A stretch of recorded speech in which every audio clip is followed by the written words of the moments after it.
Morning students. आज हम करेंगे एक्सरसाइज 13.5 का क्वेश्चन नंबर 3।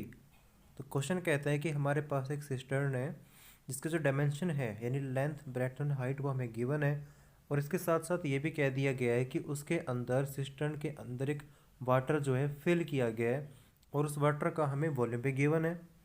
यहाँ तक क्लियर है। क्वेश्चन आगे कहता है कि आपके पास जो भी सिस्टर्न था उसके अंदर जो वाटर फिल है, इसके अलावा ये जो स्पेस है ये खाली है, इसके अंदर हमें क्या पुट करना है, ब्रिक्स पुट करनी है। और वो भी इस तरह से करनी है कि जो वाटर का लेवल है वो बिल्कुल टॉप पर आ जाए लेकिन बाहर ना गिरे, यानी कि ओवरफ्लो ना हो। इसके अलावा एक और चीज़ कह रहा है वो क्वेश्चन कि जो ब्रिक है वो अपना 1/17 पार्ट किसका, अपने ही वॉल्यूम का क्या कर ले रही है, एब्जॉर्व कर ले रही है वाटर को। तो हमें फाइंड आउट करना है कि उस सिस्टम के अंदर कितनी ब्रिक्स हम पुट कर सकते हैं। इसकी जो डायमेंशन है वो भी हमें गिवन है। चलिए इसे सॉल्व करते हैं। सबसे पहले वॉल्यूम ऑफ सिस्टर्न कितना होएगा, L into B into H, क्योंकि क्यूबॉइड शेप का होता है। ये हमारे पास टोटल वॉल्यूम आ गया कि टोटल वॉल्यूम सिस्टम के अंदर है कितना, कितना कैरी कर सकता है। अब हमें गिवन क्या है, जितना भी वॉल्यूम है सिस्टम का उसके अंदर जो पानी है कितना फिल है पहले से ही। ठीक है, यहाँ तक कितना फिल है, इतना फिल है, तो हमने लिख दिया वॉल्यूम वाटर इन सिस्टम जो कि पहले से ही फिल था। टोटल वॉल्यूम सिस्टम का ये था, उसके अंदर इतना पानी पहले से ही फिल किया गया था। अब स्पेस कितना खाली रह गया, उसके लिए क्या करेंगे, टोटल वॉल्यूम में से जो पानी वाला वॉल्यूम है उसको क्या करेंगे, माइनस कर देंगे। तो हमारे पास ये जो वॉल्यूम आएगा ये कौन सा आएगा, वो वॉल्यूम जिसमें हमें ब्रिक्स को क्या करना है, पुट करना है, इसको फिल करना है।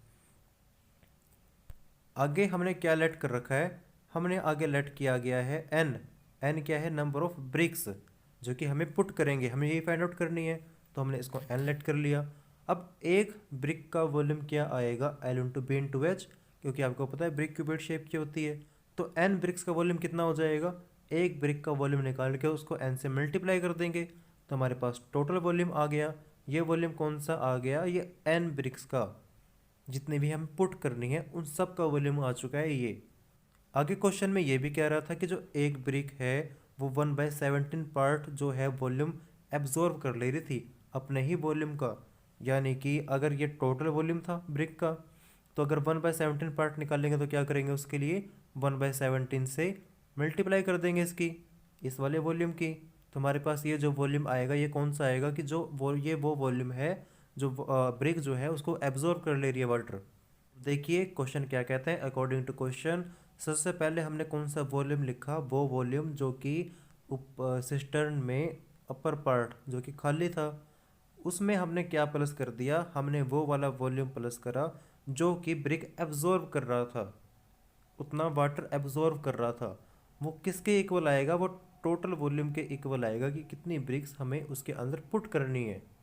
इस इक्वेशन को लिखने के बाद आपका क्या काम रह गया, बस आपको बस यहाँ से इसको सॉल्व करके n की वैल्यू फाइंड आउट करनी है। ये पूरी टर्म उठ के जब इक्वल के इस साइड आएगी तो यहाँ पर ये प्लस का था, इधर आके क्या हो जाएगा, ये माइनस का।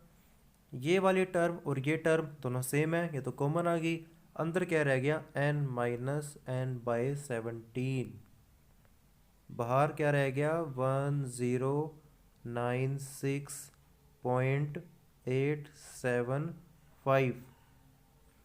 इस टर्म को जब सॉल्व करोगे एलसीएम लेके तो आपके पास कितना आ जाएगा, 16n/17 जो कि ये लिखा गया है। इसके बाद आपको क्रॉस मल्टीप्लाई करके बस यहाँ पे n की वैल्यू फाइंड आउट करनी है और वो आपके पास कितनी आएगी, 1792.41। अब पॉइंट ब्रिक्स हैं तो पॉइंट में तो उसका आंसर आएगा नहीं, यानी हम सिर्फ अप्रोक्सीमेट करके लिख देंगे कि 1792 ब्रिक्स हम उसके अंदर पुट कर सकते हैं, वो इस तरह से कि जो वाटर है वो ओवरफ्लो ना हो।